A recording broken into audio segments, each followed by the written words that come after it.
UFC 325 is tomorrow. Buzzer beater. I'm going to get these picks out to you no matter what the cost. I had a full week of classes, just got to it right now, but I'm even more confident in my picks than if I were to have done this earlier on in the week, so I think that's a good thing. I have very high confidence on this card. I think we're going 5 for 5 on the main card. Volkanovski versus Lopes 2. Rewatch that one. Saw some things maybe that, a lot of people didn't see first time watching around. So we're going to get these picks into you. Full main card breakdown. We're not going to go through the prelims and the early prelims because it's a lot of road to the UFC, Asian fighters that nobody's ever seen. So we're going to skip off on that for this card. We're just going to do the main card. But 4 for 5 on the last one. Let's keep this streak going. Let's do a 5 for 5 main card this week. All right? Starting it off hot, we got fucking Quillen Salkilled taking on Jamie Mullarkey. Salkilled is riding a massive hot streak right now. Head kick K over Nasrat Haqparast. We all saw what he did to Anshul Jubilee, and he's been talking shit about that guy all week. It's actually the funniest thing I've ever heard. They were asking him like who he would want to dream KO in an arena. He said New York, and he would love to do it to Jubilee again. Just unbelievable out of this guy. I mean, he's hilarious. But a little bit tougher of opponent this week. He has Jamie Mullarkey. Mullarkey is coming off of a win, a decision win, that is. But the obvious choice is here. Quillen Salkilled looks to extend this KO streak. I rewatched the fight with Mauricio Huffy against Mullarkey, and it wasn't close at all. I mean, pieced up on the feet. Got a similar build out of Salkilled, tall, rangy, decent striker. Not as good of a striker as Rufi is, but still high level enough where I think that he's going to be able to play his range well. He's going to be able to threaten big shots, get Mullarkey hurt, and look for a first or second round KO. In the home state, home country, whatever you want to call it, he's going to absolutely dominate. But as he should, as a minus 1,200 favorite, he better get him out of there early. I know a lot of people have him in the parlay, so I'm going to go with Quillen Salkilled in this one by a first or second round KO. Next up, we got Tai Tuivasa looking to bounce back against probably the toughest guy they could have given him that he hasn't already lost to yet, Taliesin Teixeira. Teixeira's coming off of that knockout loss to Derek Lewis. I thought it was bullshit. I understand that you can't grab the fence, but that's grounds for a point taken, maybe just to keep an eye on it. Let them keep fighting before you take a point, but you don't stop the fight just because somebody grabbed the fence. It's never happened before, and it never will happen again. So I don't understand that stoppage. He was clearly getting back to his feet. He was clearly fine. Can you tell I had money on him? No. But anyway, Taliesin Teixeira is absolutely massive for this division. 6'7", 83-inch of reach. I say this division like it isn't heavyweight, but still, that just goes to show. I mean, absolute monster. Ty, maybe if he was in his prime, people would have made a case for him to, land that big shot against that big, lanky guy. But I just don't see it.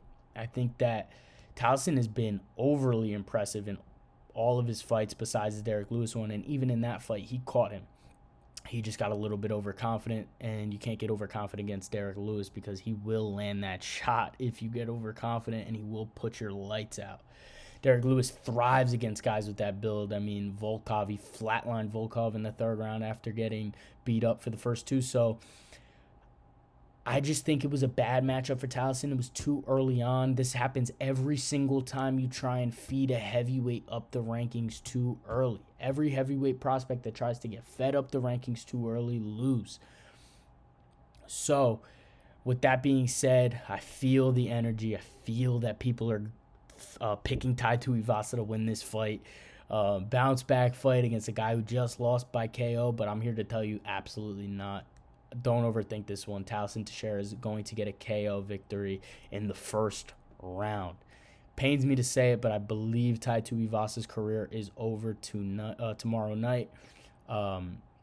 But hey, if he pulls it out and the shoey on top of the fence happens, I mean, absolute cinema in Australia. But I just don't see it going down, man. I think tomorrow night it ends. So give me Taliesin Teixeira by first round KO. Cinema. An absolute banger in this one. I mean, just look at Rafael Fiziev. It looked like he upped the steroid cycle after the Justin Gaethje fight. I mean, this is the best shape he's coming into a fight ever. Ever. He seems to be in great spirits. He doesn't feel like the pressure is on him at all. He's been joking around all fight week. I can't say the same for Mauricio Rufy. Obviously, I don't think he speaks great English, so maybe that has something to do with it, why he's been pretty quiet all week. But he just feels like he seems quiet. It seems like he doesn't really have much to say. He's taking this fight very seriously, but he also may be feeling that pressure. He got subbed in the last one by BSD, strangled in a fight where a lot of people picked him to win. BSD was riding a very bad streak. He was losing a lot. Obviously, he picked up one bad win since then. But a lot of people picked him to win that fight, man. And I think it got to him, dude. It was like the fighting nerds have all taken their loss. And Rufy got the worst of it, honestly, besides Gene Silva, maybe. I believe he switched camps as well. I saw he was training with the Volk for the last couple weeks. I think he's been in Australia for a while, getting acclimated, which is good, but I'm going to take the experience here. Mauricio Rufy hasn't been in any sort of real test on the feet fight. I think it's going to play a factor here.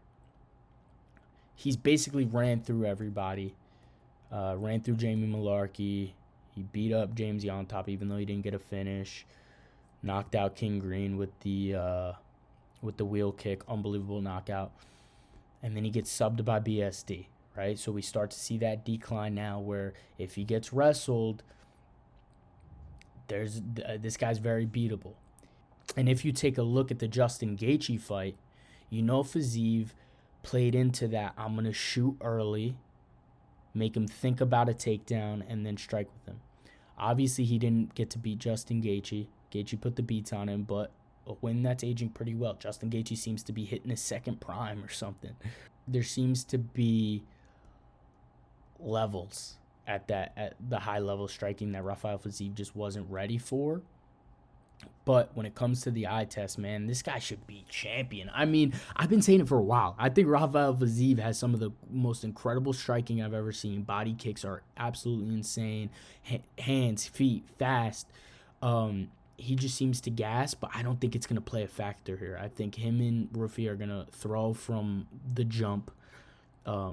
It's going to be measured, but I see him winning a 3-round point battle against Rufy where he just lands the bigger shots. He has the bigger moments in the fight. Maybe celebrates, showboating a little bit, throwing the hands up, taunting, gets the crowd behind him. Maybe gets a few takedowns, maybe gets 1 or 2 takedowns, and overall wins a judge's decision by 29-28 decision. Fiziev is sharp, man. He's super sharp. And I don't think Rufy's had the opportunity to strike with someone like this.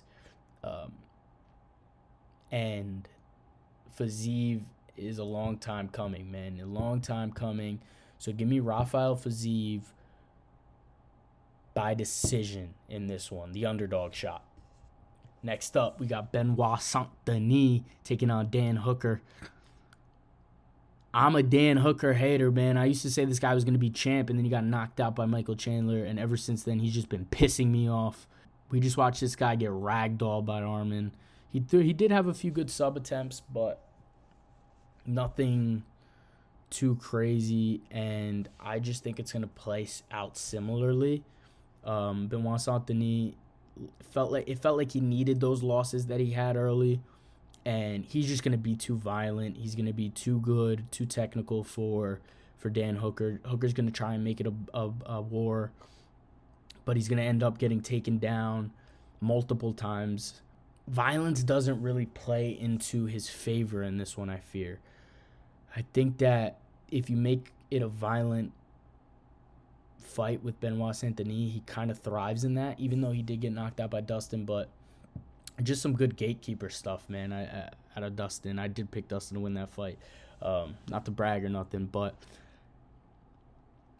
Dan trying to get in a war with Saint-Denis in his prime right now. We saw what he did to Dariush. I think he's just going to be able to mix it up a little too well for Dan.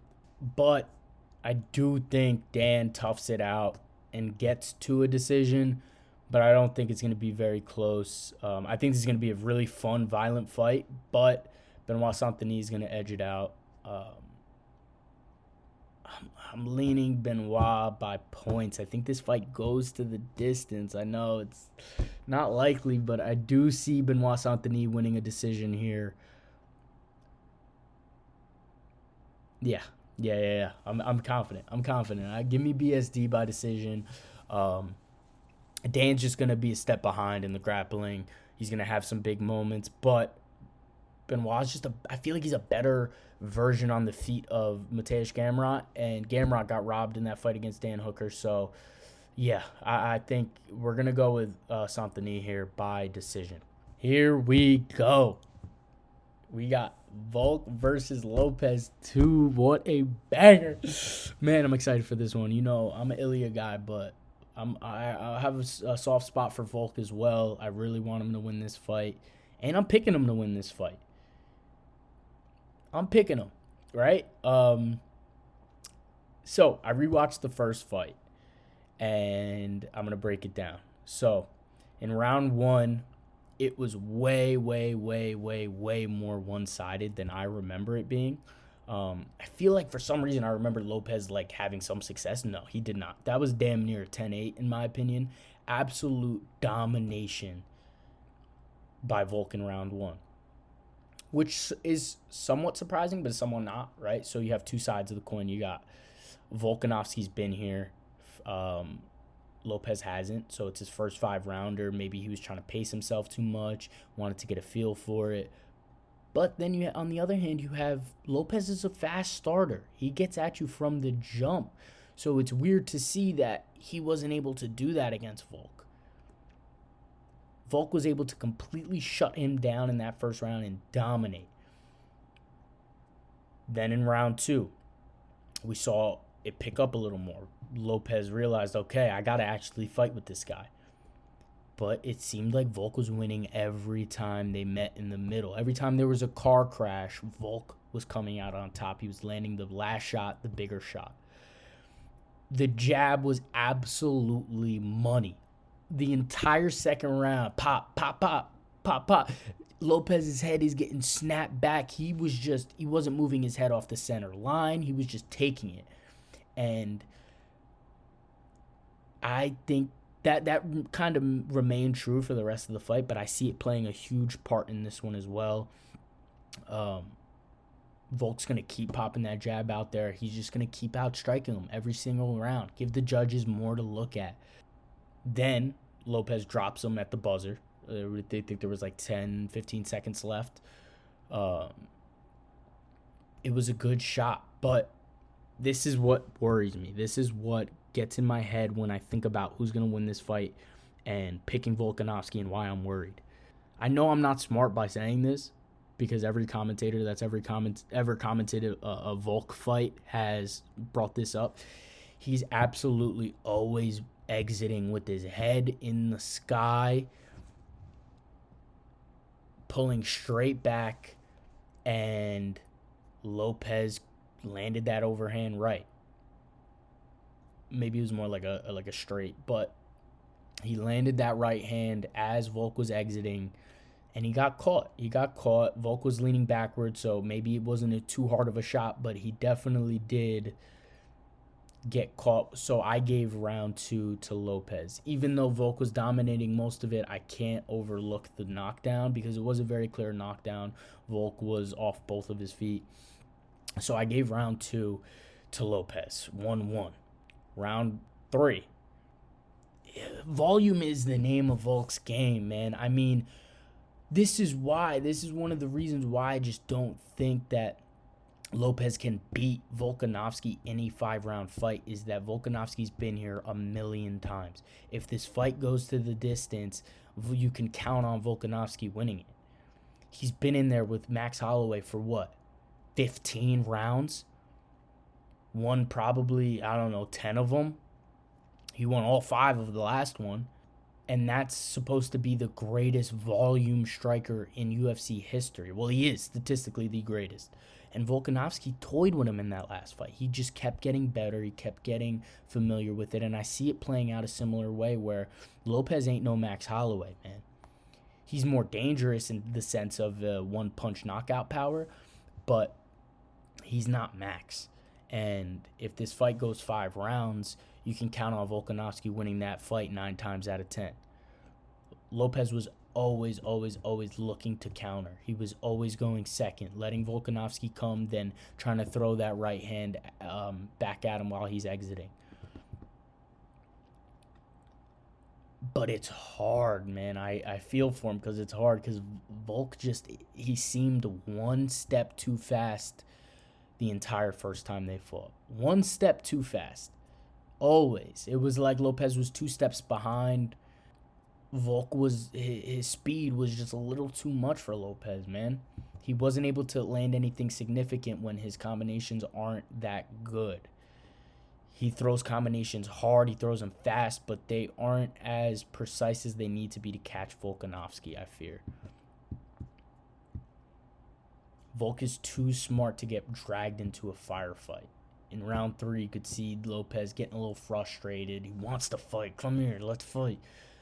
But why would Volk do that? He wouldn't. He's too smart. Fight IQ is too good, too fast, too strong. Try to bully me, it ain't gonna fucking work. You remember that. He's too smart. And I just see him picking it up even more in this fight. So round 3, Volkanovski. Round 4, early round, like halfway through, is all Volk. Getting going. He was beating him up again on the feet, having his way.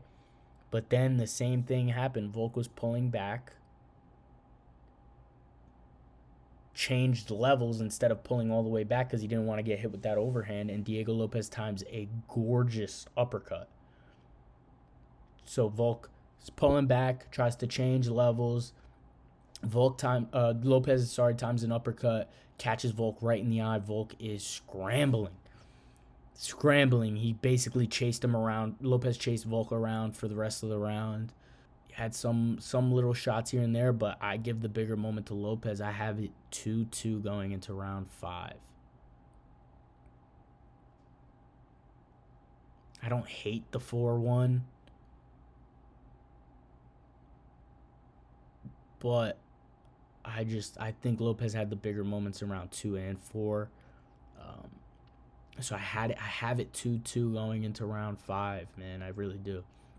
Then round 5, we get the clinic, vintage Volkanovski. This guy is no stranger to coming back.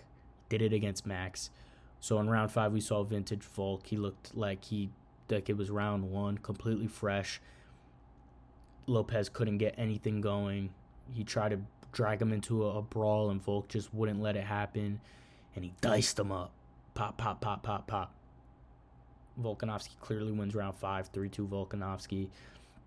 I see it playing out a similar way, but I think Volk gets it done even more dominantly. Pieces Lopes up the entire time and maybe even gets a TKO finish. How would that look, man? What if Volkanovski, Yair Rodriguez's Lopes and fucking cracks him coming out? He was doing this in the first fight where he would land a massive shot. Lopes would be stunned, going backwards, and Lopes immediately wants to start a firefight where he's just throwing as hard as he can, and Volk was just too smart, and he level changes.